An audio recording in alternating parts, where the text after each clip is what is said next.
او کم کسان چې هغه وس نه لري د قربانۍ د کولو وس نشتا نیت قربانۍ کولو ته نشتا دا هغه باره کې نبی اکرم صلی الله علیه وسلم فرمایي یو صحابي مبارک راغی ما سب نه منتل چې په قرباني وکم نو سوکم محبوب علیہ السلام ته فرمایي تاخذ من شعرك واصفارك وتقص شاربك تخپل وختان کم کا نکان دی پاک کا صفا کا خپل بریتون کم کا وتخلق عانتك او خپل فرض پاک کا نظام صفا کا فتلك تمام اضحیتك عند الله د خدای تعالی په نسبت باندې پورا قربانی ستاوم دغه دا تا ته په دې باندې خدای تعالی پورا اجر درکړي بل حدیث مبارک کی او صحابی مبارک تپوسو کا یا رسول الله صلی الله علیه وسلم دا قربانی څه شیدا محبوب علیہ السلام تو فرمایل چې دا ستاسو د نکاح ابراهیم علیہ السلام طریقه او سنت او بیا ورته صحابه کرامو داسې تپوسو کا چې آیا مونږ ته په دې اجر ملایږي نو محبوب علیہ السلام تو فرمایلاو کم یو تاسو کې چې غوا یا او خلالای یا چلی دا هغه په هر ساس کې ته یولو د ویني باندې ورته یو نیکی لیکل کی نو یو شخص تاسو کې چې یا رسول الله صلی الله علیه وسلم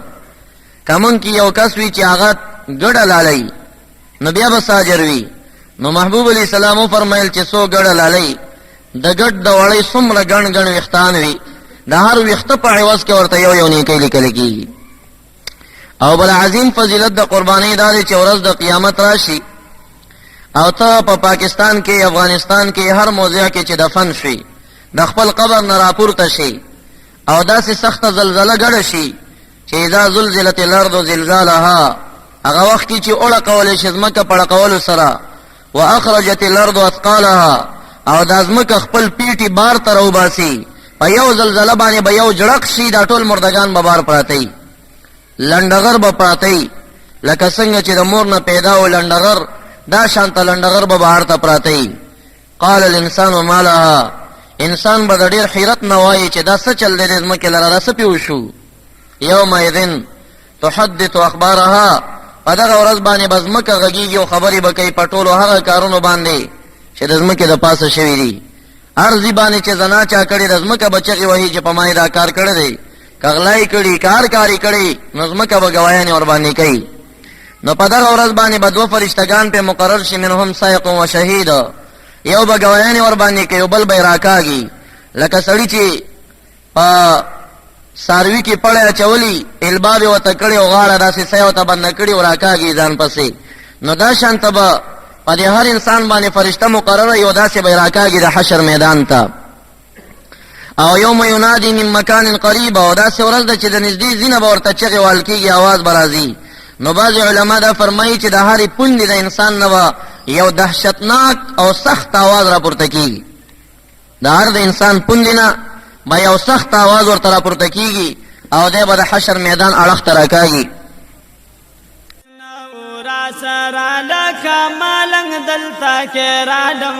دا شم دخپل مور پدو بارنگ دلتا کے رالم دا شم مرس پگمئی دا ستا رخسار تا نرسیگی ستا دا حسن سو مقدار تا نرسیگی بہارون خزانون بڑیر راشی مدینه دا ستا بہار تا نرسیگی اکی سر بتاو ستا اکی سخوانی شاعتا پا کباڑی بازار کی پاہل سنت والجماعت کے سٹ مرکز کے فیض اللہ و اسد اللہ سرا ہر ساتھ ملاوی گی او د دې مسلینا یو بل مسله هغه هم موږ تاسو ته فهميږي چې مسله جديده مسله ده نن سبا پیدا شوی د کتابونو کې ذکر نشتا هغه مسله د انجکشنو ده چې د ستنې په ذریعہ باندې سمواد را واخستل شي او باز غواتا وردن نکړي شي او داغینا بچه پیدا شي نو دا مسله دا ډاکټري جديده ډاکټري د پخواونه چې کتابونو راخسته وي اوس مولیان په شکو پک کې پراته دي ولانجې سره جوړې دي په دې مسله کې خو نس چا سره په دې کې د یو فقهي عبارت نشته دی د دې وجنه زمونږ دغه مسلې ته که وکتلی شي او هغه ورباندې قیاس کړی شي، اگر که قیاس زمونږ کار نه دی، نو دا به فهم شي چې قرباني ورباندې جایز ده. که مثلا سارایي ګډانو باندې جایز نه ده، پاهلي جایز ده، خو سارایي ګډ د کورنۍ ګډې سره نزدېکت وکړه، بچی ته پیدا شو، بیا پې جایز ده. یعنې د قربانۍ دا مسایل مور اړخ ته ځي. نو که دا مواد تا د هر څه نه راخستې دي، خدای دې مور اړخ ته ځي، دې مور نه خو پیدا دی که نه، او مور یې اهلي ده، کور کې ساتلی شوې ده، نو غالب ګمان دا دی چې په دې باندې به قرباني جایز وي. بیا هم د مزید تحقیق دپاره لوی لوی مفتیان د مدارسو موجود دي، که تاسو هغې سره تعلق ساتئ، رابطې کوئ، معلومات ته حاصلوئ، نو ښه خبره ده. خو زه د خپل کم فهم موافق دا خبره کوم چې قرباني به ورباندې جایزه وي. ممکن چې زما دا مسله نه کتابونو سره برابر وي، ممکن چې دا خلاف وي، نو تاسو ته پکار دی چې په دغه مسله کې زراعتي داسې شی نه چې هغه په ستنو باندې د هغې څه استعمال شوي او بیا بچي پیدا شوي، داسې څاروونه ځان چې وساتئ، شک نه به خلاص شئ. که چا اخیستې وي نو بعضې مفتیانو حضراتو نه د استفتاء وغواړي. زه ځان ته مفتي په دې مسله کې نه وایم، زه مقلد سړی یم. فتوا ډېر لوی جرأت لري.